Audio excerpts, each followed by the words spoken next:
Mas essa palavra, Eita glória, ela não passará, ela não passa, porque não é a palavra do homem, não é um arrazoado de filosofia, mas é um testemunho de Deus que deixou aqui na terra. Bem-aventurado aqueles que ouvem, bem-aventurado aqueles que leem, e principalmente bem-aventurado aqueles que guardam a palavra dessa profecia, como diz lá no começo de Apocalipse. E tem gente que tem coragem de dizer que o diabo não existe, né? Como diz o irmão, então ele terceirizou o serviço, porque a maldade está espalhada aí. As forças do mal estão aí trabalhando, com força, e nos faz, nós crentes que conhecemos a palavra de Deus, nos obriga, nos conclama, nos convoca para se colocar de joelho e buscar a presença de Deus, porque a peleja é grande, né?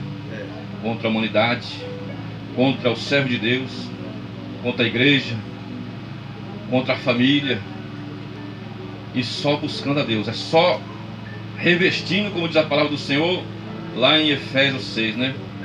De toda armadura, toda armadura, toda armadura, quer dizer, não deve te faltar nenhum, né? Nenhum. É igual o soldado, o policial que vai para a rua, né? Se faltar algum item, o superior escreve ele e ele vai responder por que está faltando o item do seu fardamento. Em alguns lugares foi militar, dá até detenção, e algumas polícias aí dá até suspensão, né? Mexe no bolso, desconta no salário. Mas para que isso? Aprender.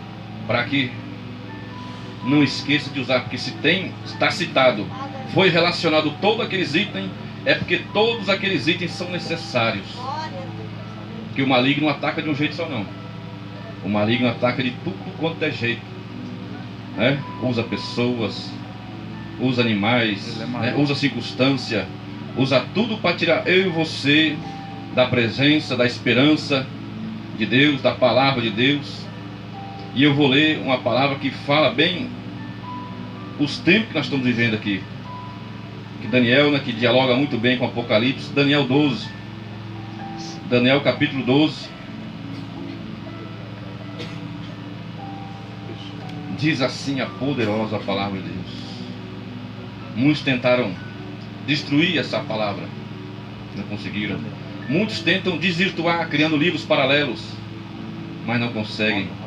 Essa palavra, esse livro aqui, ele veio do céu, direcionado exclusivamente aí aos homens, às mulheres, e foi através do Espírito Santo que foi escrito, que foi registrado.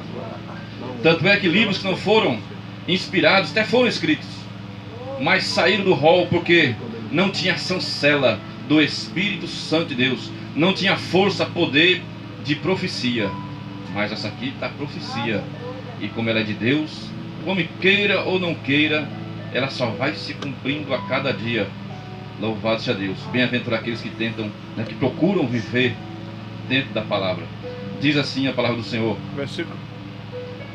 Do primeiro versículo, né? Ok. Diz assim: naquela ocasião, Miguel, o grande príncipe que protege o seu povo, se levantará. Haverá um tempo de angústia, como nunca houve desde o início das nações até então.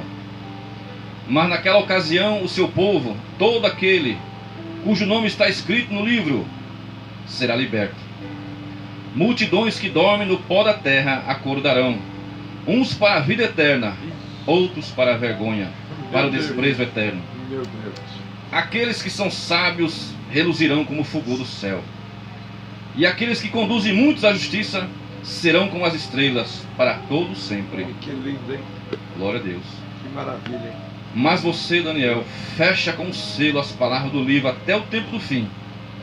Muitos irão por todo lado em busca de maior conhecimento.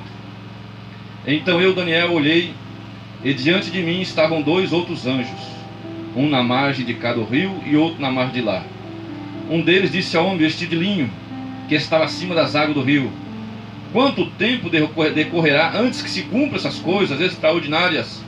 O homem vestido de linho, que estava acima das águas do rio, ergueu para o céu sua mão direita e a mão esquerda, e eu vi jurar por aquele que vive para sempre, dizendo: Que lindo, Jesus. haverá um tempo, tempos e meio tempo, quando o poder do povo santo for finalmente quebrado, todas essas coisas se cumprirão.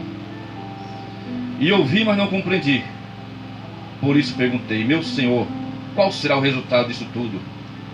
E ele respondeu: siga o seu caminho, Daniel, pois as palavras estão seladas e lacradas até o fim.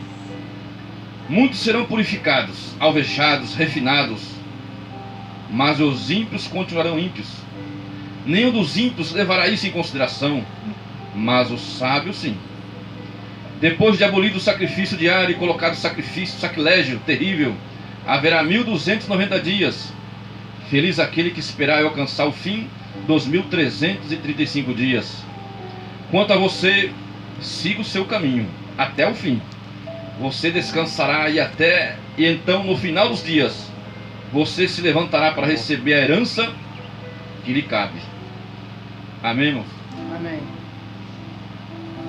Deus tem compromisso com aquele que tem compromisso com a sua palavra.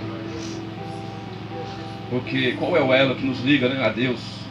É a fé em Jesus Cristo, através do Espírito Santo, também através da ligação com a palavra, né? A ligação com a palavra. E Daniel, como um jovem, um nobre, que foi levado cativo, ele poderia ter se acomodado. Ele poderia falar: bom, todo o povo foi levado escravo, mas eu estou aqui na corte, eu estou bem, eu vou curtir minha vida, eu vou curtir aqui a corte, vivo bem, me alimento bem, né? Sou honrado aqui, a gente aqui é bem tratado, né?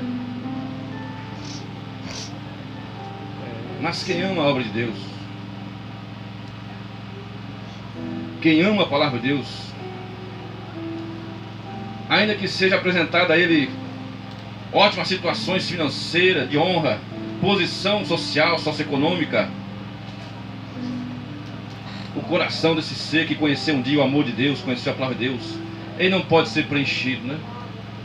O coração desse homem conheceu o verdadeiro amor, a verdadeira alegria. E não é o mundo que vai substituir essa alegria, esse prazer. Porque esse prazer, essa alegria é do Espírito Santo, louvado seja Deus, né? É do céu. E nada nesse mundo pode substituir o prazer e a alegria do Espírito Santo em nossas vidas. E Daniel era muito consciente disso. Era um ser sábio, uma pessoa sábia, inteligente, mas nunca se acomodava em parar de aprender, de conhecer. E a Bíblia diz que o povo que errou, o povo que se afastou de Deus, faltou conhecimento da palavra.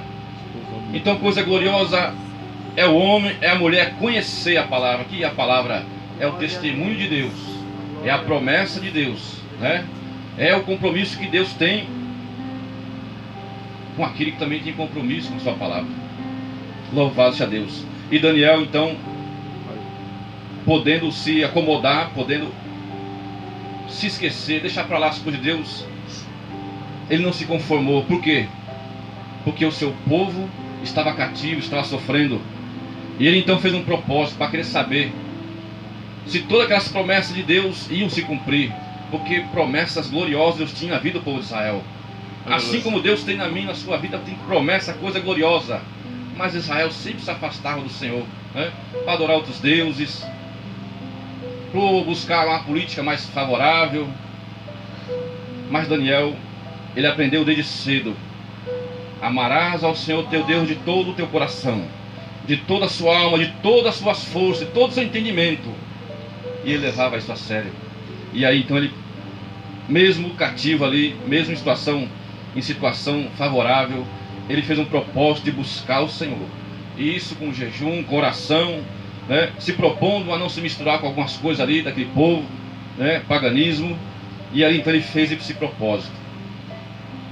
E Deus tem prazer, irmãos, em revelar as coisas dele ao coração que o ama, que o busca, que realmente tem compromisso.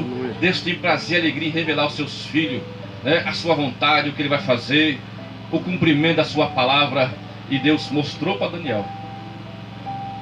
A Bíblia diz que eu amo aos que me amam e o que de madrugada me buscam. Louvado seja Deus. Por isso que a Bíblia diz: amarás o Senhor teu Deus de todo o teu ser, acima de todas as coisas. E depois, o meu próximo, né? E Daniel então, Deus trouxe a resposta para ele. Ele não trouxe a resposta de um carro, de uma casa, de uma porta aberta, não. Ele queria as coisas de Deus.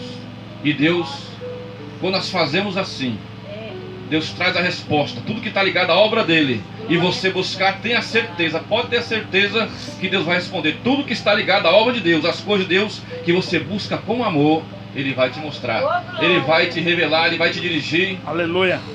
E Ele sabe que você precisa de uma porta financeira aberta, sabe que você precisa de um carro, de uma casa, mas isso é acessório, é consequência do servo fiel, né? Do servo que busca o Senhor de todo o seu coração. Amém, irmãos? Que Deus abençoe os irmãos em nome de Jesus. E vamos continuar orando para o nosso Brasil, né? Nosso Brasil, nosso presidente.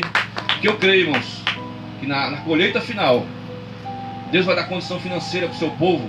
Porque, irmãos, você não sabe que tem aquele que é conduzido, é enviado para pregar, mas tem aqueles que ficam na retaguarda para orar e contribuir. Então eu creio que na última colheita Deus vai abrir portas financeiras, aleluia, para investir na obra missionária.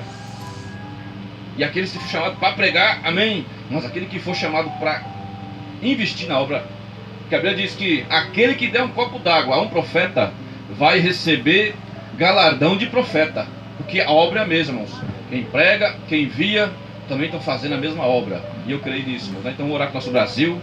Penso que o Brasil seja de novo, né, um grande enviador de missionário, né, para a colheita final que está se aproximando. Né? Já estamos vivendo ela, né, porque o desespero é tão grande da sociedade que as pessoas até a gente, chamam a gente, fala do Evangelho, pelo amor de Deus, para mim. As pessoas estão acima, né? Estão chamando você para conversar. Fale para mim do Evangelho. Está assim agora. A sede está tão grande, né? E a Bíblia diz que haverá tempo, que haverá fome sobre a terra, não de pão e água, né, de comida, mas da palavra. E muitos já estão sedentos, né, mas graças a Deus que hoje, né, tem alguém para servir a palavra, o alimento, o pão do céu, né, falar do Evangelho, das coisas do céu, que a alma do homem, o espírito do homem sente tanta saudade, né. Amém, irmãos? Que Deus abençoe os irmãos em nome de Jesus.